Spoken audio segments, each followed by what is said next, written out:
Lagi, Jokowi terbukti sukses di G20. Apa kata Kadrun? Ditulis oleh Panjatha di siwar.com. Tak bisa dipungkiri bahwa Presiden Jokowi itu sukses dalam banyak hal menjalankan perannya sebagai pemimpin Indonesia. Seluruh dunia bahkan mengakuinya dengan antara lain mempercayakan presidensi G20 kepadanya. Jabatan ini mulai efektif 1 Desember 2021 hingga 30 November 2022. Suka atau tidak, ini pengakuan dunia internasional kepada Jokowi. Atau dengan kata lain, apabila bukan Jokowi yang menjadi pimpinan nasional Republik Indonesia saat ini, kehormatan semacam ini pasti tidak terjadi. Faktanya baru dia satu-satunya pemimpin di ASEAN yang mendapatkan kedudukan bergengsi internasional ini. Perhelatan G20 yang baru saja berlangsung di Roma, Italia, 30 hingga 31 Oktober 2021 menjadi satu bukti betapa mantan juragan Maple ini sukses menjalankan perannya sebagai wakil Indonesia. Negeri kita yang pernah dikenal dunia sebagai hunian bangsa masyarakat yang ramah tamah, sopan santun dan bertoleransi tinggi, tampak dari sikap dan penyambutan para pimpinan dunia itu terhadap Jokowi. Presiden Republik Indonesia itu sendiri tampak luas dan juga apa adanya. PM Inggris Boris Johnson di sela-sela waktu luang para pimpinan negara-negara terkemuka itu malah menyempatkan diri berbincang santai dengan Jokowi. Konon, pria Inggris yang selalu membiarkan rambutnya acak-acakan ini curhat pada Jokowi soal sedang tingginya kasus COVID-19 di negarinya. Dia lalu minta nasihat dari Jokowi tentang masalah ini. Di sela-sela perbincangan santai dan akrab itu, datang pula Ratu Belanda Maxima untuk sekedar say hello kepada Jokowi. Sang ratu sempat membuka maskernya sebentar supaya langsung dikenali oleh Jokowi yang sempat tertawa-tawa.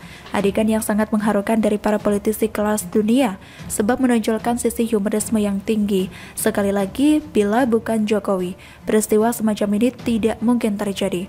Hal itu karena Jokowi dikenal dan menampilkan diri sebagai wakil dari masyarakat yang beradab, toleran, dan berbudi luhur. Tetapi sekali lagi, apakah sifat-sifat semacam itu masih melekat pada bangsa ini? Agak sulit mengatakannya. Sejak beberapa tahun terakhir, bangsa kita sudah mulai mendapatkan penilaian miring dari komunitas internasional. Sekarang sudah jarang terdengar opini bahwa kita ini bangsa yang ramah tamah.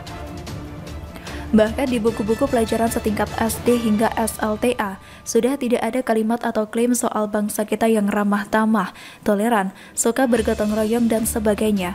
Beda ketika masa sebelum reformasi di mana kaum radikalis atau kelompok yang ingin mengubah NKRI menjadi khilafah tidak berkutik. Di buku-buku PMP atau ilmu pengetahuan sosial lainnya, mudah menemukan narasi tentang bangsa kita yang ramah tamah, toleran, dan suka bergotong royong. Sekarang malah sebaliknya. Misalnya sangat sering ditemukan buku-buku pelajaran untuk SD hingga SMA. Yang menyelipkan kata-kata atau kalimat yang menjelek-jelekan agama minoritas. Seperti kata-kata bahwa kitab agama anu itu sudah palsu. Sering pula kedapatan soal-soal ujian yang nadanya mendiskreditkan agama minoritas, menghasut perang dan kekerasan terhadap orang lain dan sebagainya. Ini merupakan indikasi serius betapa ajaran soal pemahaman agama yang menyimpang itu sudah meluas.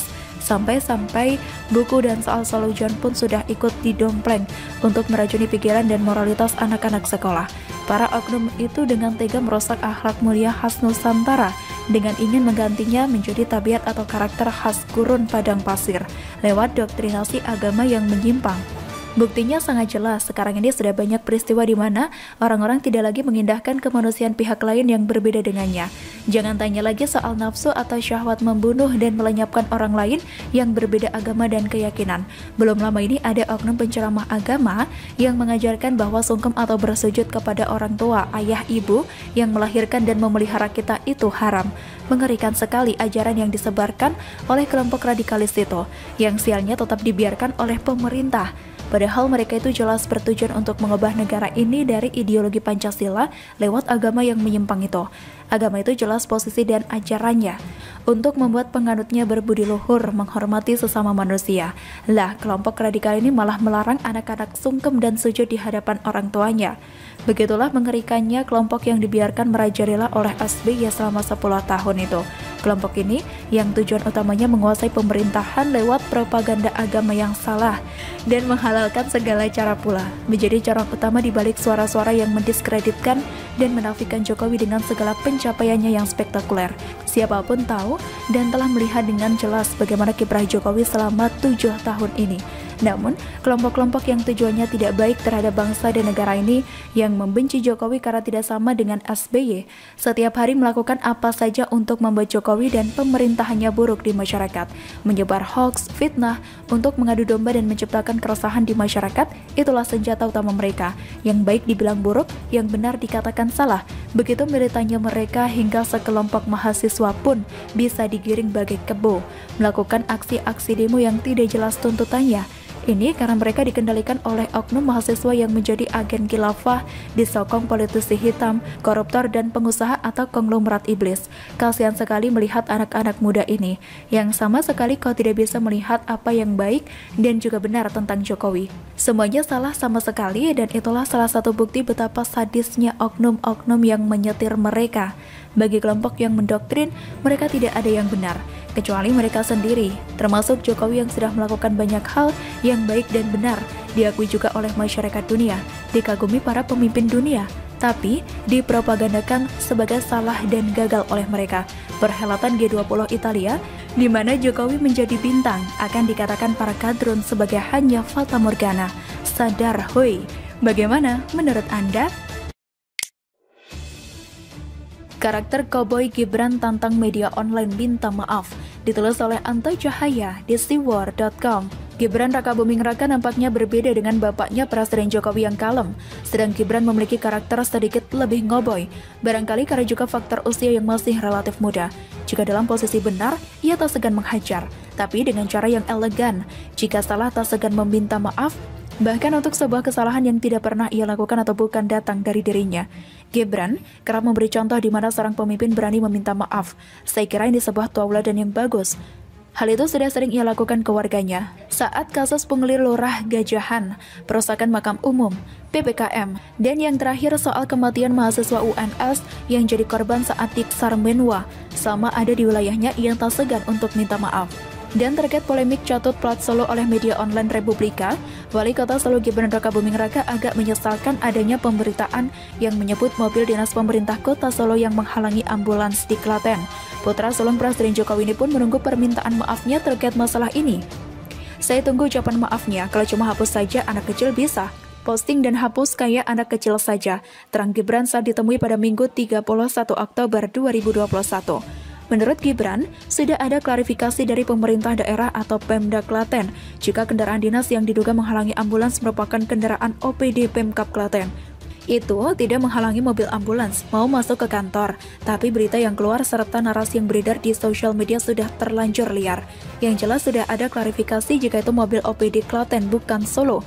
Ya, agak menyesalkan saja adanya pemberitaan ini, tegas Gibran. Gibran mengatakan sudah tidak melihat lagi berita di salah satu media online nasional yang menayangkan judul mobil dinas plat Solo halangi ambulans yang bawa pasien. Wah, dihapus no. Iya, komen-komenannya agak menyudutkan. Nggak apa, penting wes dihapus, kata Gibran di depan media saat ditanya. Seperti diketahui, sebuah mobil berplat merah AD9502OL menjadi viral tidak mau mengalah dan menghalangi sebuah ambulans yang sedang membawa pasien di kota Klaten belum lama ini. Tantangan Gibran kepada media online Republika ini cukup menarik. Ini jelas menggambarkan sebuah pesan kuat seakan jangan main-main dengan berita yang menyesatkan rakyat.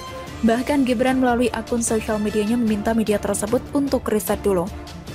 Memang tak dapat dipungkiri, media online sekarang ini kerap membuat berita atau judul berita yang bombastis. Tujuannya jelas, agar mendapatkan views tinggi dan share yang mengikuti.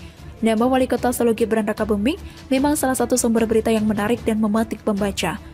Karena bagaimanapun Gibran terkait dengan nama besar bapaknya Presiden Jokowi, segala gerak-gerik Gibran menjadi sorotan. Apalagi berita yang terkesan menyudutkan atau negatif provokatif, maka akan cepat mendapatkan feedback dari pembaca atau masyarakat. Nah, sekarang pertanyaannya, apakah media online Republika akan mengklarifikasi dan kemudian meminta maaf? Pasalnya, akibat pemberitaan itu tidak sedikit warganet yang menyalahkan Gibran dan meminta tanggung jawab atas kelakuan anak buahnya. Menanggapi hal itu, Gibran pun memberikan sanggahan di akun Instagram pribadinya @gibran_rakabuming. Ada 3 tema unggahan foto yang dilakukan oleh Gibran pada Sabtu 30 Oktober tengah malam. Ketiga foto tersebut bertuliskan, tidak semua plat AD itu Solo, dan judul berita media online nasional serta kolom tanggapan warganet.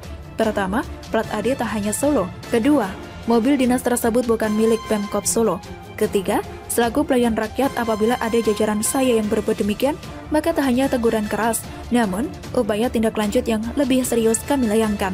Unggahan di akun Gibran. Dalam unggahannya, Gibran juga meminta media online nasional yang mengunggah berita tersebut untuk melakukan pengecekan informasi yang akurat. Teruntuk media @re_bintang. Alangkah baiknya, selaku media nasional terlebih dahulu mengecek informasi yang akurat sebelum disebarkan pada publik, sehingga publik mendapat informasi yang mencerahkan, katanya tegas. Sejauh ini, setidaknya sejak artikel ini saya tulis, belum nampak ada postingan berita atau klarifikasi permohonan maaf dari media online yang dimaksudkan.